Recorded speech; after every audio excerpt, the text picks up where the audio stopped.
And that is even one of the, the slogan for the show. Keep going, keep grinding, and keep it uplifting. But at the same time, at the end of that is keep it uplifting, right? Like you have to understand that you're going to go through things, but you got to be aware of what you're going through. Sometimes it's about more than manifesting. You got to do the work. Welcome to the Keep It Uplifting podcast, where we discuss lifestyle, fitness, and motivation. I'm your host, Uplifting. I got Will from the Roads Well Traveled with me today. Talk to the listeners. Yes, sir. Happy to be here, man. Honored again to be a guest. Back, man. Yes, sir. Yes, sir. Back. And of course, we got the man, the myth, the legend, the man behind the camera. Talk to the folks. Y'all like me at this angle? I look better in this studio right here. I look good today, man. I like that, man. How's everybody feeling? How's everybody mental health, man? What? My mental health right now is like a bright, sunshiny day at 74. Yeah? Yeah. Why? With a breeze blowing. What's the difference? I don't know, man. I got the, you know what I mean? We did a little road trip. I'm free from, I guess, the hustle and bustle of the everyday life, and I'm doing something different. Right. I think that's what we forget a lot of times. Yeah. We do a lot of routine stuff, and then we get bogged down with the routine. Right. And then we I feel, because we're tired of the routine. Right, it's almost like we feel like you it's feel depression. Stuck. Yeah. It's like, what am I doing? I did the same thing for 30 days straight. You feel me? So when you do something different, all it is it shines a little spotlight on your mental, you know? Yeah. That's what I think. I could dig it. I could dig it. Right? Yes, How about you? How you feeling? My mental is consistent, man. It's consistent. I mean, I'm not saying I'm overjoyed or in a state of depression. I'm just consistent. I'm happy with it, man. I'm not having no ups and downs. It's a straight line. That's good, man. Well, I'm glad, man. I'm glad it seems like everybody's good, or at least better. Yeah, right? Yeah, right. Not everybody. That's 2 out of 3. No. I was about to say I'm doing well too, man. Okay. We all came down here as brothers. We got a chance to, go to the Black Pod Festival, yes, Black sir. Pod Collective. So. Oh yeah, it was a good time. Yeah, we got a chance to get some good information, meet some good people, and during the conference, we sat in on I wouldn't even call it a training. It was more of like a podcast. Yeah, it was. Yeah. And it was something that one of the takeaways from the pod was, are you blocking yourself? Is what I took away from that. Mm-hmm. And I was talking. The gentleman was talking about how we work through trauma, right? Amen. Right. Right. And us working through that trauma sometimes it doesn't allow us to get to a place of ascension that we're looking to get to, because we keep hitting that proverbial looking glass ceiling that we're setting for ourselves. Right. Because something happened in our past that we find ourselves just being too busy to work through. You know what I mean? I feel what you're saying. You're talking about not dealing with something that happened to you. Right. Yeah. Not dealing with it. Right. And you just masking it with work. Yeah. And success. I mean, it is success. It's limited. I'm not going to success. say perceived success. Right. You're right. Limited, because you're not getting as far as you possibly could. Right. But you hit that ceiling because you haven't worked through that trauma. I get what you're saying. Right. Yeah. And one of the, quotes, I believe he gave this to me too, was that, Charles Barkley has a quote that says one of the problems with success is you don't look at your flaws. And when you are so busy being successful and running around and trying to be great, you find yourself in a space where you're like, there's something like I can't relax. Yeah. I'm always anxious, right? Yeah. And we just, he was talking about how we went through the pandemic, but we did. And I thought about that too when we came back yesterday, right? We came back from the festival, we sat down, and we came back and we felt like, what's next? Like, what are we doing? You know? Right. Yeah. And I had to even correct that in my mind, but that was one of the things that he was talking about. It's like we're on this journey of trying to be successful businessmen, successful men, period. Yeah. And as a successful man, you find yourself not dealing with the emotional things that may have taken place or even forced you into this success. Like myself, right? A shift in my life that changed my perspective was me having my first child. But not even me having my first child or the relationship with my first child, but the child support. Right. That pushed me to start making more money. Of course, yeah. And then after that, I said, well, I got to make enough money to live because paying child support, I couldn't even afford a place on my own. Right. And then that shifted me into a upward trajectory of working my ass off all the time. Yeah, keeping busy, not right. And not really like actually you're accomplishing stuff, but right. We've been geared towards a idle mind is a devil workshop. Right. And all the time that's not true. And it's like, hey, just keep busy. Like I know for myself, like you said, you have to rethink things because when I went through things in my life, I keep busy so I don't have to think about it. Right. I don't have to address it. Right. Because dealing with a lot of people, you know, and even dealing in myself, it is hard to address traumatic events because a lot of people get stuck in that and they can't get themselves out of it. Yeah, man. So that's why people keep busy. And it's like, are you like being productive or you just keeping busy? Yeah, you may be accomplishing everything, but you're not going to achieve whatever end goal you think you are because you're not doing it the right way. And just to not to cut you off, but as men, us having kids, oh my God, is traumatic. And that's something that we don't even talk. Like we talk about the joy. We always hear of that's my son, that's my daughter, man, seeing the birth of my child. But when you young and you running around and you happen to have a kid, and now you got to get serious because you can't drive in Maryland.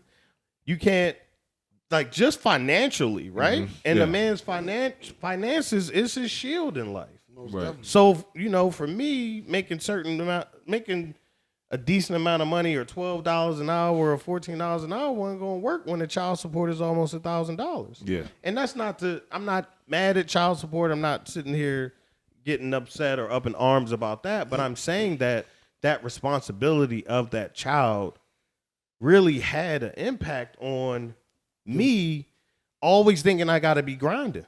Most definitely. It had an impact on your mental. But I was going to go back to what Will said. It reminded me of a Denzel quote when he said, don't confuse movement with actual progress. Right. Because you could run in place.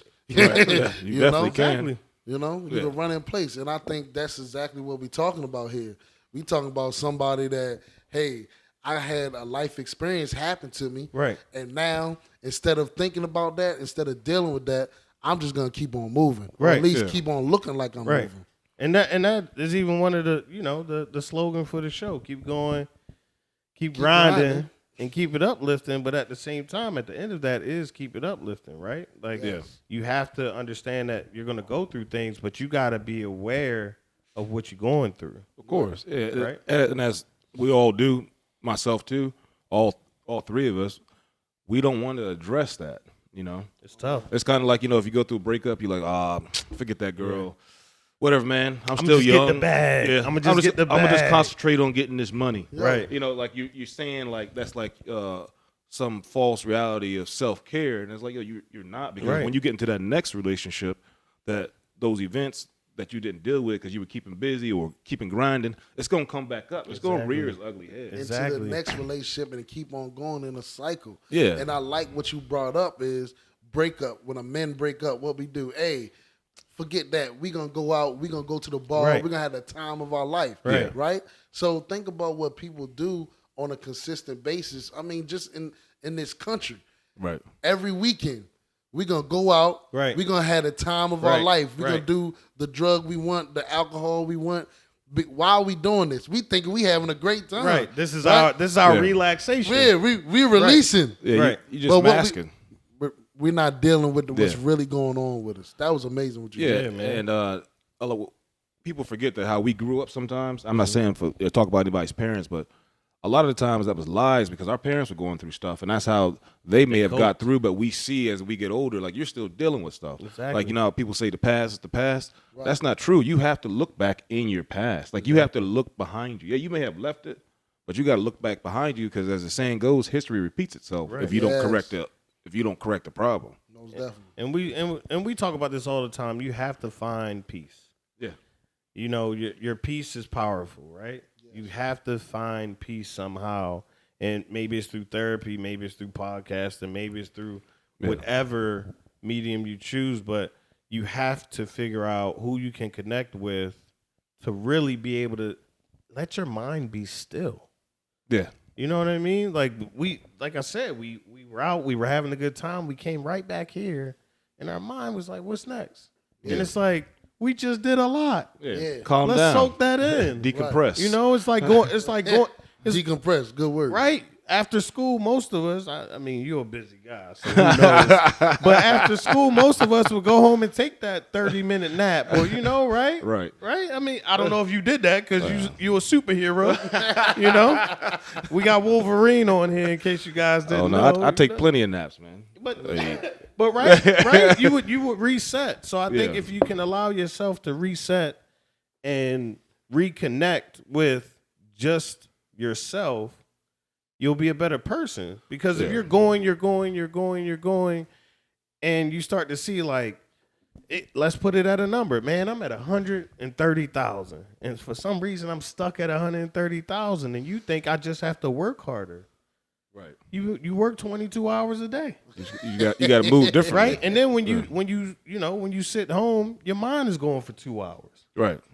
Right? Because you're thinking about how hard you're not working. And that's what I'm saying. The work from, you know, what their discussion was, and just we talk about this all the time. And even when they were talking about it, you were like, we talk about this. So I felt like it was a good time to revisit it. Is that the work is you working on yourself. Yo, exactly. But what I was going to point out, too, is but the people that we label as workaholics, right? Like, can work be like a drug? Yeah. Right? Definitely. Instead of, course. Like, we talk about we talk about men having children, right?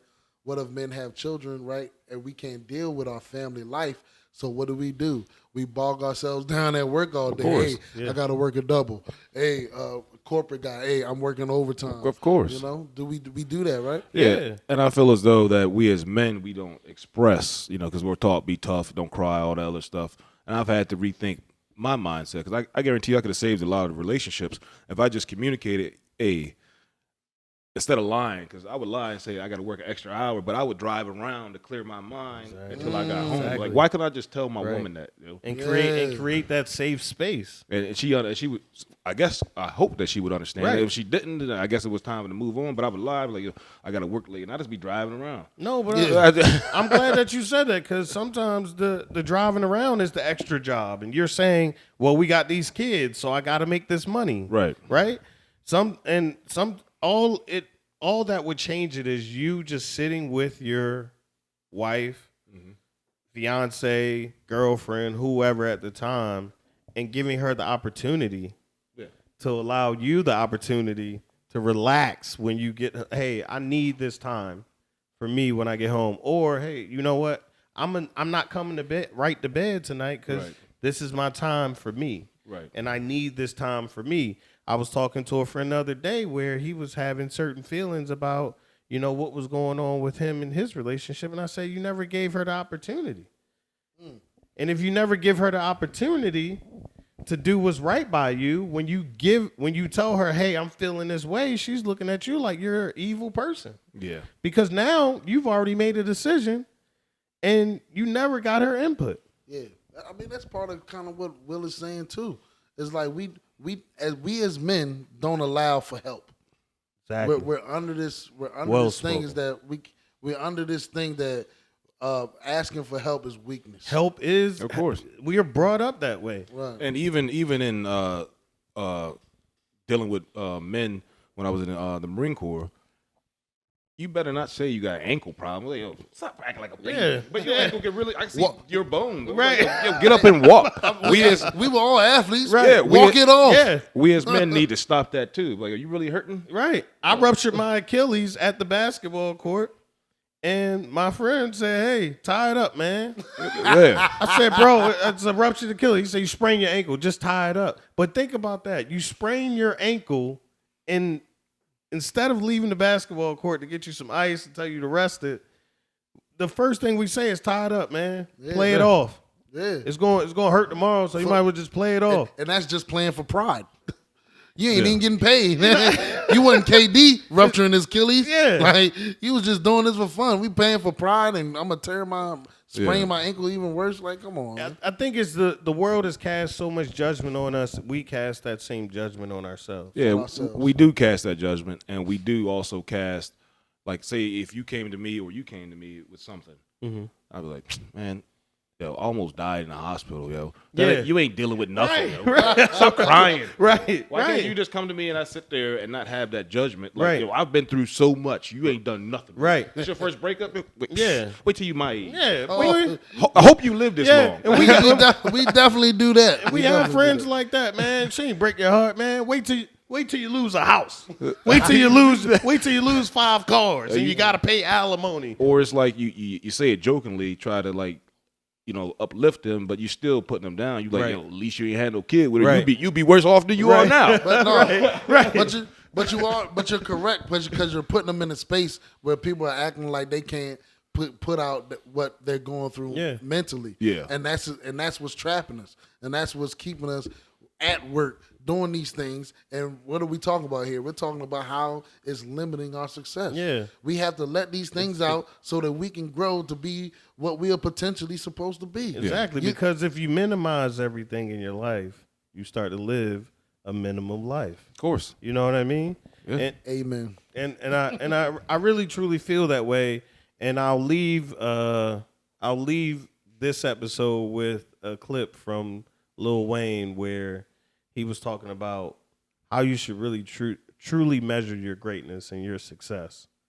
And that's it, man. Keep it uplifting. There we go.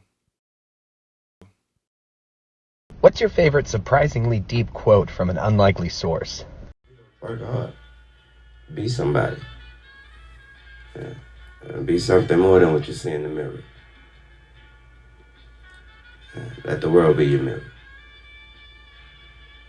Don't let them judge you, because the mirror can't judge you. You judge what you see in the mirror. Thank you for watching. Please be sure to subscribe to the channel and hit the notification bell so you never miss a video. Keep it uplifting.